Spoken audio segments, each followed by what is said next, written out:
నమస్తే, welcome to BCN news. నా పేరు మానస. ముందుగా ముఖ్యాంశాలు. కేంద్ర మంత్రులు కట్టర్, హర్దీపూరితో సీఎం చంద్రబాబు భేటీ. విశాఖ, విజయవాడ మెట్రో ప్రాజెక్టులపై కీలక చర్చ. నెల్లూరు బీపీసీఎల్ రిఫైనరీ శంకుస్థాపనకు ఆహ్వానం.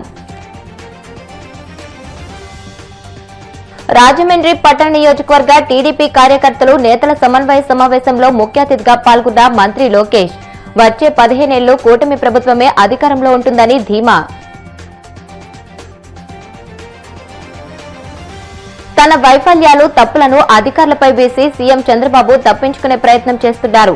మండిపడ్డ మాజీ మంత్రి Perni Nani. Under-19 Asia cup semis లో శ్రీలంకపై భారత్ ఘన విజయం. టైటిల్ కోసం ఫైనల్లో పాకిస్తాన్తో తలపడనున్న యువ భారత్.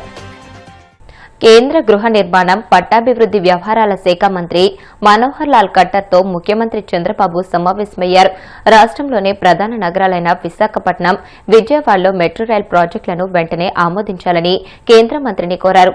అనంతరం కేంద్ర పెట్రోలియం, సహజ వాయువు శాఖ మంత్రి హర్దీప్ సింగ్ పూరితో ఆయన భేటీ అయ్యారు. నెల్లూరు జిల్లాలో ఏర్పాటు చేయనున్న BPCL green field refinery project శంకుస్థాపన కార్యక్రమానికి హాజరు కావాల్సిందిగా సాదరంగా ఆహ్వానించారు. ఈ సందర్భంగా ప్రాజెక్టు పురోగతిని, దాని ప్రాధాన్యతను ముఖ్యమంత్రి వివరించారు. అభివృద్దిలో పార్టీ బలోపేతం చేసే విషయంలో మంగళగిరి నియోజకవర్గంతో పోటీ పడతామంటూ రాజమండ్రి సిటీ ఎమ్మెల్యే ఆదిరెడ్డి వాసు చేసిన సవాల్ను తాను మనస్ఫూర్తిగా స్వీకరిస్తున్నట్లు మంత్రి నారా లోకేష్ ప్రకటించారు. ప్రేమతో ప్రజల మనసులో గెలుచుకుంటూ వారితో మమేకమై ముందుకు సాగాలని ఆయన పిలుపునిచ్చారు.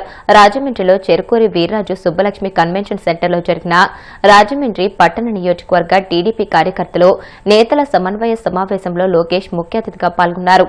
ఈ సందర్భంగా ఆయన మాట్లాడుతూ కష్టకాలంలో తమ కుటుంబానికి అండగా నిలిచిన ఆదిరెడ్డి కుటుంబాన్ని జీవితంలో మర్చిపోలేనని భావోద్వేగంగా వ్యాఖ్యానించారు. 5 సంవత్సరాలు అందరం త్యాగాలు చేశాం, అడుగడుగున ఇబ్బంది పడ్డాం, కేసులు కూడా పెట్టించుకున్నాం. నేను నిన్న కలెక్టర్ కాన్ఫరెన్స్లో నవ్వుతా చెప్పా ఒక పోలీస్ సోదరుడికి, మన హోం మంత్రి గారు కూడా, తల్లి వీలే కేసులు మన పైన పెట్టారు, టైం ఇస్తున్నా, తొందరగా కేసులు తీయమని చెప్పని కూడా అదే అధికారులకు నేను చెప్పా. మీ అందరి త్యాగాల వల్ల భారతదేశ చరిత్రలో ఎక్కడ జరిగిన విధంగా 175 స్థానాలలో 164 స్థానాలు మనం కైవసం చేసుకున్నాం. వైనాట్ 175 అన్నవారు టీమ్ 11కే పరిమితం అయిపోయే పరిస్థితి మనందరం కూడా చూసాం. అహంకారం వద్దు, కష్టపడే మనస్తత్వం మనకు కావాలి. ఎన్ని ఆర్థిక ఇబ్బందులున్నా నాకు తెలుసు. సకాలంగా జీతాలు చెల్లించడానికి ఇబ్బంది పడుతున్నాం, కానీ చాలని పెన్షన్ని మనం పెంచాం. ఈరోజు గర్వంగా మనందరం చెప్పుకోవాలి, భారతదేశంలో ఏ రాష్ట్రంలో ఇవ్వని విధంగా మనం పెన్షన్ ఇస్తున్నాం. ప్రతి వృద్ధుడికి 4,000 రూపాయలు, వికలాంగులకి 6,000 రూపాయలు, బెడ్కి పరిమితం అవుతే 15,000 రూపాయలు ఇచ్చిన ఏకైక రాష్ట్రం ఆంధ్ర రాష్ట్రం. తల్లికి వందనం అవుదన్నారు, చేసి చూపించాం. ఇంట్లో ఎంతమంది పిల్లలున్నా అంతమంది పిల్లలకి ఈరోజు తల్లికి వందనం ఇస్తున్నాం. ఆనాడు చెప్పాం, మహిళలు ఉచితంగా బస్సులో ప్రయాణించే హక్కు కూడా కల్పిస్తా ఉన్నాం, కల్పించాం. ఈరోజు ఉచితంగా గ్యాస్ సిలిండర్లు అందజేస్తున్నాం. ఇట్లా ఇచ్చిన ప్రతి హామీ నిలబెట్టుకుంది మన కూటమి ప్రభుత్వం. చాలామంది అన్నారు డిఎస్సి అవుతుందా, చేయగలుగుతాడా అని. 150 రోజుల్లో నోటిఫికేషన్ ఇచ్చి ఆఫర్ లెటర్లు వాళ్ళ చేతుల్లో కూడా పెట్టిన ఘనత మన కూటమి ప్రభుత్వం. 1000 కాదు, 2000 కాదు, 16,000 ఉపాధ్యాయుల పోస్టులు. గౌరవ ముఖ్యమంత్రి చంద్రబాబు నాయుడు గారు, గౌరవ ఉప ముఖ్యమంత్రి పవన్ అన్న, మన హోంమాత్యులు అనితమ్మ ముగ్గురు కలిసి సుమారుగా 6,000 మంది పోలీస్ సోదరుల చేతిలో కూడా మనం లెటర్ పెట్టే పరిస్థితికి వచ్చాం. ఎప్పుడు లేని విధంగా పెట్టుబడులు వస్తున్నాయి. అందరికి తెలుసు రాష్ట్రం కష్టాల్లో ఉంది, రాష్ట్రం ఇబ్బందుల్లో ఉంది, కానీ ఆంధ్ర రాష్ట్రానికి ఒకటి ఉంది, అది బ్రాండ్ చంద్రబాబు నాయుడు గారు. నేను ఈరోజు ఏ కంపెనీకి వెళ్ళినా, ఏ దేశానికి వెళ్ళినా తలుపులు తెరిచి రండి కూర్చోండి, ఏం చేయొచ్చు అని అడుగుతున్నారు. ఆంధ్ర రాష్ట్రానికి పెట్టుబడులు ఎట్టబెట్టాలో చెప్పండి అని అడుగుతున్నారు. అందుకే ఆయన ఉన్నారు కనుకనే మనం పరిగెత్తుకుంటూ వెళ్ళగలుగుతున్నాం. వాసు చెప్పినట్లు మేమందరం మిసైల్స్ అమ్మా. బాబు గారు లాంటి పెద్దవారు మాకు జీపీఎస్. అంటే సరైన దారిలో వెళ్తున్నామా లేదా? సీనియర్లు జూనియర్ని సమానంగా గౌరవిస్తా, కానీ పనిచేసిన వాళ్ళనే నేను ప్రోత్సహిస్తా. చాలామంది కార్యకర్తలు పాదయాత్రలో నన్ను కలిసినప్పుడు అడిగారు, పనిచేసే వాళ్ళకి పని చేయని వాళ్ళకి తేడా ఏంటి సార్ అన్నారు. మీరు ఫోటోలు ఎక్కువ దిగితే ప్రాధాన్యత ఇస్తాను, మీరు ఇస్తారు కదా అని అన్నారు. అప్పుడు వాళ్ళు చెప్పా, అందుకే ఒక యాప్ తీసుకొచ్చా. ఎవరు పని చేశారు ఎవరు పని చేయలేదో బటన్ నొక్కితే తెలుసుకునే విధానం తీసుకొచ్చా. ఓటీపీ ఏంటి? తలుపుతుంది చెల్లమ్మ వెనకాల. కరెక్టే సార్, ఇవన్నీ ఎందుకు పెట్టినారు? ఎవరు పని చేశారు ఎవరు పని చేయలేదో ఈరోజు మేము తెలుసుకోగలుగుతున్నాం. ఉత్తమ కార్యకర్తలుగా గుర్తించాం. కొంతమందికి 3 అవార్డులు వచ్చిన వారు ఉన్నారు. వాళ్ళందరినీ గుర్తించి నామినేటెడ్ పదవుల్లో కానీ పార్టీ పదవుల్లో కానీ రాబోయే రోజుల్లో పార్టీలో పైకి తీసుకెళ్లే బాధ్యత మీ లోకేష్ తీసుకుంటాడని ఈ సభాముఖం నేను హామీ ఇస్తున్నాను. కలెక్టర్లు సరిగా పనిచేయడం లేదంటే అది చంద్రబాబు వైఫల్యమేనని మాజీ మంత్రి పేర్నినాని విమర్శించారు. ప్రభుత్వ నిర్ణయాలకు కలెక్టర్లు కేవలం డెలివరీ మెకానిజం మాత్రమేనని, వారికి దిశానిర్దేశం చేసేది సీఎం అని ఆయన గుర్తు చేశారు. తన వైఫల్యాలు తప్పులను అధికారులపై వేసి సీఎం చంద్రబాబు తప్పించుకునే ప్రయత్నం చేస్తున్నారని మండిపడ్డారు.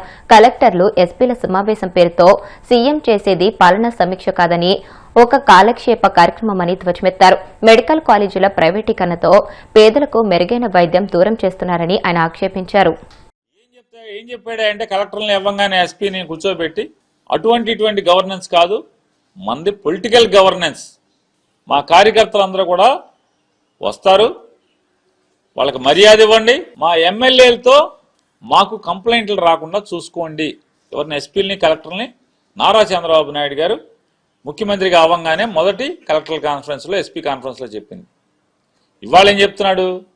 మీరు పని చేయటం చేతకాట్లేదు, మీ పనితీరుని ప్రజలు మెచ్చుకోవట్లేదు అంటున్నాడు. కలెక్టర్ల పనితీరు అంటే కలెక్టర్లు ఎవరు? ఉద్యోగస్తులు ఎవరు? ప్రభుత్వానికి కేవలం డెలివరీ మెకానిజం మాత్రమే. ఆలోచన చేసేది ప్రభుత్వాన్ని అంటే కలెక్టర్లకి ఎస్పీలకి దిశానిర్దేశం చేసేది ఎవరు? రాష్ట్ర ముఖ్యమంత్రి, మంత్రి మండలి. అంటే కలెక్టర్లు సరిగ్గా పనిచేయట్లేదంటే దాని అర్థం ఏంటి? ఎస్పీలు సరిగ్గా పనిచేయట్లేదంటే దాని అర్థం ఏంటి? నారా చంద్రబాబు నాయుడు గారు మీరు మీ మంత్రి మండలి పనితీరు బాగోలేదని కదా తప్పు మీ దగ్గర పెట్టుకుని దోషులను ఎవరిని చేస్తున్నారు? ఐఏఎస్ ఆఫీసర్ని ఐపీఎస్ ఆఫీసర్ని దోషులను చేసేటువంటి ప్రయత్నం. అంటే ప్రజల దగ్గరేమో మీరు పత్తిత్తా, మీ మంత్రులు పత్తిత్తులా, మీ ఎమ్మెల్యేలు పత్తిత్తులా, పతివత కబుర్లు చెప్తూ ఇవాళ మీరు కలెక్టర్లని ప్రజలకేమో వీళ్ళు పనిచేయట్లేదు. దాని అర్థం ఏంటి? చేతకాని ముఖ్యమంత్రి, చేతకాని ప్రభుత్వం అనే కదా ఏ చంద్రబాబు నాయుడు గారు? చేతకాని ముఖ్యమంత్రి, చేతకాని ప్రభుత్వం, మంత్రిమండలని కాదా ఇది దీని అర్థం? కలెక్టర్ల పనితీరు, ఎస్పీల పనితీరు ప్రజలకు నచ్చట్లేదంటే ఏంటి? వాళ్ళది కాదు, మీ పనితీరు అనేది కూడా గుర్తుపెట్టుకోమని చెప్తూ ప్రైవేటు భాగస్వామ్యంలో అంటే డబ్బున్న వాళ్ళందరితో, వ్యాపారస్తులతో ప్రభుత్వ మెడికల్ కాలేజీల్ని వాళ్ళ చేతికి అప్పచెప్పేసి నడపటం అనేది ప్రపంచం అంతా కూడా ఇదే నడుస్తుందంట. ప్రపంచం అంతా నడిచినట్టు ఆంధ్ర రాష్ట్రంలో, భారతదేశంలో జరుగుతుందా? ప్రపంచంలో ఏ పాలకుడైనా, ఏ అంటే అక్కడ ముఖ్యమంత్రి కానీ లేదా ప్రధానమంత్రి కానీ అతని మీద అంటే అతను పాపాలు చేసి దోషిగా సాక్ష్యాధారాలను కూడా ఉండగా జైల్లోకి వెళ్ళి బెయిల్ మీద బయటకు వచ్చి అంటే ఆరోగ్యం బాగాలేదని హెల్త్ కండిషన్స్ బెయిల్ మీద బయటకు వచ్చి మళ్ళీ ముఖ్యమంత్రిగా కేసులన్నీ మూయించుకున్నాడు ఎవడన్నా ఉన్నాడా? ప్రపంచంలో ఇది ఇక్కడ ఒక్క చోటే కదా. ఇటువంటి ముఖ్యమంత్రి భారతదేశంలో మొదటి ముఖ్యమంత్రి కూడా మీరే కదా.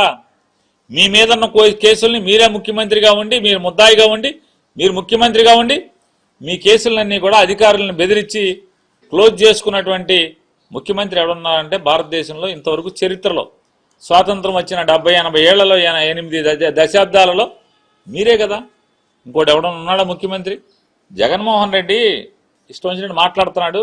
పీపీపీ విధానంలో ప్రభుత్వ ఆసుపత్రులు ఏది వాళ్ళు ఉన్నటువంటి గవర్నమెంట్ హాస్పిటల్ కానీ చాలా చోట్ల 90-100%, కొన్ని చోట్ల 50-60%, కొన్ని చోట్ల 40%, 40 నుంచి 50% పూర్తయినటువంటి అంటే 50-60 ఎకరాల్లో మినిమం 50 నుంచి మ్యాక్సిమం 70-75 ఎకరాల్లో నిర్మాణం అయినటువంటి ఈ మెడికల్ కాలేజీలన్నీ కూడా ప్రైవేట్కి ఇస్తే అంట ఏమవుతుంది, వాళ్ళు నిర్వహించి మళ్ళీ మనకిస్తారంట. నారా చంద్రబాబు నాయుడు గారు, మీరిచ్చేది 66 ఏళ్లకే. 66 ఏళ్ల తర్వాత మీరుంటారా, నేనుంటానా, మీ అబ్బాయి ఉంటాడా, మనం బతికుంటామా అని అడుగుతున్నా. మీరు కానీ, పవన్ కళ్యాణ్ కానీ, మీ అబ్బాయి కానీ, నేను కానీ, జగన్మోహన్ రెడ్డి గారు కానీ, మోడీ గారు కానీ ఎవరన్నా బతికుంటారా?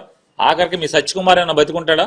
జబ్బలు కొట్టుకుంటున్నాడు కదా నేనే అని. 66 ఏళ్లకి మీరు మెడికల్ కాలేజీలని, గవర్నమెంట్ హాస్పిటల్స్ ని వాళ్ళ పరం చేసి ఎకరం రూపాయి కంట, సంవత్సరానికి రూపాయి అద్దెతో 66 ఏళ్లు లీజుకి ఇచ్చి వాళ్ళు మళ్ళీ వెనక్కిస్తారంట. ఏంటి 66 ఏళ్ళ తర్వాత ఎవడుంటాడు? మళ్ళీ 66 ఏళ్ళకి మళ్ళీ లోకేష్ నాయుడు, మళ్ళీ చంద్రబాబు నాయుడు వస్తే దాన్ని ఇంకో 160 ఏళ్ళు చేయడం ఏముంది? లేదులే, ఇన్నాళ్ళు వీళ్ళే ఖర్చు పెట్టి నడిపారు కదా, ఈ కాలేజీలు వాళ్ళకేమని క్యాబినెట్ తీర్మానం చేయడం ఏముంది అంటే, మాట్లాడే మాట జనం నవ్వుతారే, మనం తప్పుడు మాటని ప్రజలు ప్రశ్నిస్తారే అనేటువంటి భయం కూడా లేకుండా మీరు మాట్లాడారు. గ్రామాలు అభివృద్ధి చెందిన నాడే రాష్ట్ర అభివృద్ధి, దేశాభివృద్ధి జరుగుతుందని ప్రభుత్వ విప్ తాడేపల్లిగూడెం ఎమ్మెల్యే బొలిశెట్టి శ్రీనివాస్ అన్నారు. పశ్చిమ గోదావరి జిల్లా పెంటపాడు మండలం కె పెంటపాడు గ్రామంలో నూతనంగా ఏర్పాటు చేసిన విద్యుత్ పవర్ స్టేషన్ను ఎమ్మెల్యే ప్రారంభించారు. ఈ సందర్భంగా ఆయన మాట్లాడుతూ ప్రజా సంక్షేమమే ధ్యేయంగా గ్రామాల్లో వెలుతురు నింపేందుకు డబుల్ ఇంజిన్ సర్కార్ పనిచేస్తుందని అన్నారు. ప్రధాని మోదీ, ముఖ్యమంత్రి చంద్రబాబు, ఉప ముఖ్యమంత్రి పవన్ కళ్యాణ్ సహాయ సహకారాలతో గ్రామాలలో వెలుతురు నింపేందుకు నడుం బిగించామని అన్నారు. పెంటపాడు గ్రామం అంటే నాకు నా మిత్రుడు తోటగోపి, నేను నా చిన్నతనం నుంచి కూడా ఈ ప్రాంతం మీద అభివృద్ధి చేయాలనే ఆలోచనతో పనిచేశాం. అప్పుడు హరిరామజోగి గారు మినిస్టర్ గా ఉండగానే ఇక్కడ ఇల్లు శాంక్షన్ చేయించిన అన్ని కూడా అభివృద్ధి అనేది స్టార్ట్ అయింది.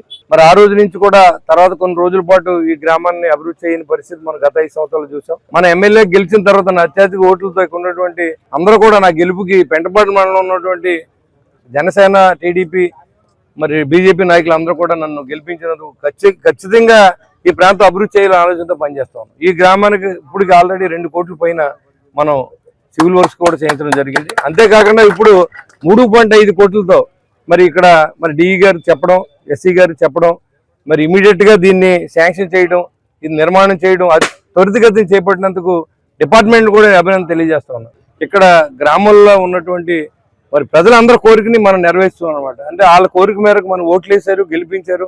ఆ తర్వాత వాళ్ళు ఏమైనా పట్టించుకోని పరిస్థితి ఉండదు. ఖచ్చితంగా లో వోల్టేజ్ ప్రాబ్లం లేకుండా ఇది 33 kV మరి ఈ యొక్క సబ్ స్టేషన్ ని 3.5 కోట్లతో నిర్మాణం చేపట్టినందుకు గవర్నమెంట్ కూడా ఇవాళ మా రవికుమార్ గారు మంత్రిగా ఉన్నారు, గొట్టిపాటి రవికుమార్ గారు ఆలోచన మేరకు ఇవన్నీ కూడా అందరూ రిక్వెస్ట్ చేసి పని చేయించారు. తప్పకుండా వారందరూ కూడా మరి నారా చంద్రబాబు నాయుడు గారు, పవన్ కళ్యాణ్ గారు, నరేంద్ర మోడీ గారి పైన వీళ్ళందరి సహకారంతో అన్ని పల్లెటూరులోనూ అన్ని వసతులు చేసి వెళ్తాం. ఇలాంటి ప్రభుత్వాన్ని సాగనిపిన ప్రజలకి మంచి చేసే ఉద్దేశంతో కూటమి ప్రభుత్వం పనిచేస్తా ఉంది. దీనికి అందరూ సహకరించండి. గ్రూపులు, రాజకీయాలు లేవు. అందరూ ఒకటే పార్టీ, కూటమి అంటే ఒకటే పార్టీ. అంతే తప్ప గ్రూపులు, రాజకీయాలు మెయింటైన్ చేసే నా దగ్గర రావక్కర్లేదు. నేను వాళ్ళు ఎంకరేజ్ చేయను కూడా. ఇలా ఈ ఏదైతే ఉందో అభివృద్ధిలో భాగంగా తాడేపల్లి నియోజకవర్గం నిరంతరం ఈ అభివృద్ధి కార్యక్రమాలకు ముందడుగు వేస్తూ ఎమ్మెల్యే గారు ఎంతో మరి ప్రత్యేక శ్రద్ధతో ప్రతి విషయంలోనూ ఈ ఏ సమస్యలు ఉన్నాయో సమస్యలు పరిష్కరించే విధంగా ఈ రోజు ఉదాహరణ చూస్తే మనకి తాడేపల్లి మెయిన్ రోడ్డు, ఇక Tadepalli Bhimavaram to Tanuku to Vellore road ఉంది. అది ఎప్పటి నుంచి 10 సంవత్సరాల నుంచి ఎంతో దుర్భరమైన పరిస్థితిలో ఉంటే ఎంతో మంది యాక్సిడెంట్ల ద్వారా అనారోగ్యానికి గురవుతే మరి ఆ రోడ్డుని ఎంతో పెద్ద ఎత్తున కృషి చేసి అసెంబ్లీలో 2 సార్లు దాని విషయం మాడతాం. ఎందుకంటే నిధులు లేక కాంట్రాక్టులు ముందు రాపోయినా ఈయన సొంత గ్యారెంటీ మీద వాళ్ళకి అప్పిప్పించి మరి సీఎం గారితో రోడ్డు ప్రారంభించడం, సంక్రాంతి రోడ్డు అవ్వాలని పెద్ద ఎత్తున క్వాలిటీతో మరి నిత్యం ఆయన దాన్ని పరిశీలిస్తూ చేపిస్తున్నందుకు ముందుగా ప్రజలు ఎంతో సంతోషం వ్యక్తం చేస్తున్నారు. ఇంకా ఇప్పుడు దాకా తాడేపల్లి రావాల్సిన ప్రయాణికులు కానీ, బంధుమిత్రులు కానీ ఊరవతలు దిగి అక్కడి నుంచి మళ్ళీ ఆటోలు లేకపోతే మోటార్ సైకిల్ పట్టి ఊళ్ళోకి వచ్చే పరిస్థితి, బస్సులు రోడ్డు బాబు రావడం వల్ల అటువంటిది ఈ రోజు మరి రోడ్డుకి మోక్షం కలిగించిన ఎమ్మెల్యే గారు నేను ఉదయపూర్వక అభినందనలు తెలుపుతుంది సందర్భం. అలా అదే రకంగా ప్రతి అభివృద్ధి కార్యక్రమం కూడా, ప్రతి సమస్య కూడా, ఎందుకంటే 1-2 మాసాల్లో ఎన్ఆర్జీ ఫండ్స్ కానీ, సెంట్రల్ గవర్నమెంట్ ఫండ్స్ కానీ, అటు మన ఎంపీ గారు భూపతి శ్రీనివాస్ వర్మ సహకారంతో పెద్ద ఎత్తున నిధులు సమకూర్చుకుని, ఇటు పవన్ కళ్యాణ్ గారు ముఖ్యమంత్రి గారి సహకారంతో మరి పవన్ కళ్యాణ్ గారు కూడా ప్రత్యేక శ్రద్ధతో ఏదైతే ఆయన దృష్టిలో మన ఎమ్మెల్యే గారు ఒక బాహుబలి అని అభిమానంతో ఉన్నారు కాబట్టి ఆయన ప్రత్యేక నిధులు ఈ నియోజకవర్గానికి ఇచ్చి అభివృద్ధి పనులు తీసుకెళ్తున్నందుకు ఎమ్మెల్యే గారు మన ఉదయపూర్వక అభినందన తెలియజేస్తూ మరి ఏదైతే మన ముఖ్యమంత్రి గారిని కానీ, నరేంద్ర మోడీ గారు అలాగే పవన్ కళ్యాణ్ గారు డబుల్ ఇంజిన్ ప్రభుత్వంలో మరి ఈ అభివృద్ధి పదవులు రాష్ట్రాలు అధోగతి అయిపోయిన దాన్ని మళ్ళీ పునర్నించి పట్టాలు ఎక్కించి ఎదురు తీసుకుంటారు. పేరున అందరం కూడా ఈ యొక్క మంచి ప్రభుత్వానికి అండగా నిలబడాలని కోరుకుంటున్నాం. ఇప్పుడు కాసేపు ప్రకటనలు.